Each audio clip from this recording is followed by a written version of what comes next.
about to meet a 37-year-old mother from Hempstead who has a lot to be thankful for, thanks to the medical team you see assembled here at St. Francis Hospital. Diana Parson suffered a stroke 6 weeks after giving birth to her son, Damar. She unknowingly tore her carotid artery during the delivery and subsequently developed a clot on the artery, which led to her stroke. I didn't have any symptoms of anything. I just woke up to feed my baby, and then I just fell over, and that was it. I didn't have any symptoms. I see her lying on the floor, and I picked up and put her in the bed. Called her mother, and her mother said she thought she was having a stroke. Diana arrived with symptoms of having an acute stroke. She was not able to speak, did not follow any command. She had a right facial droop, which was very obvious, right arm and right leg weakness.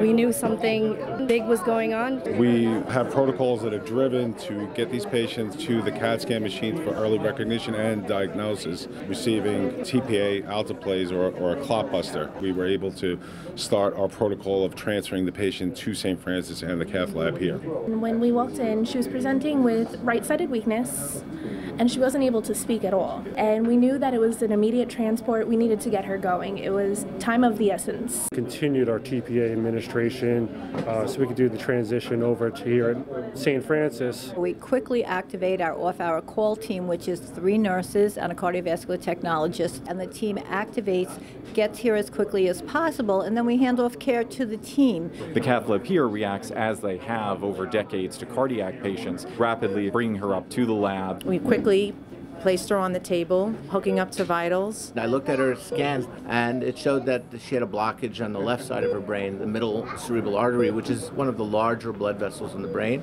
and the internal carotid artery, which is also a large blood vessel. We went in through the blood vessel in the leg, up into the brain, and retrieve and remove the blood clot that was stopping the blood flow to the brain. Then we had to fix the carotid artery, which was also what we were told was the culprit. At that point, we placed a stent. The flow was established to the brain, and she slowly started to move on the table. And as soon as we did that, she changed from someone who was unable to answer questions, unable to talk, unable to move their right side, to oh, what happened? I just woke up and seen everybody around me, my friends, my husband, everybody surrounded me. And then little by little, they explained to me what happened, what was going on, and then I understood it after a while.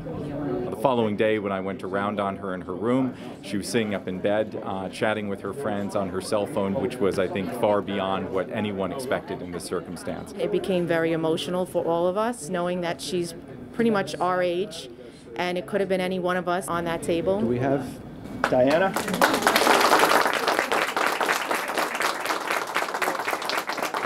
6 hours of her life were gone, but she had the rest of her life to continue. I think it was amazing. And we do that, and that's why we have the protocols. That's why we have the meetings and the conversations with all the different hospitals in the region so that no patient is left behind.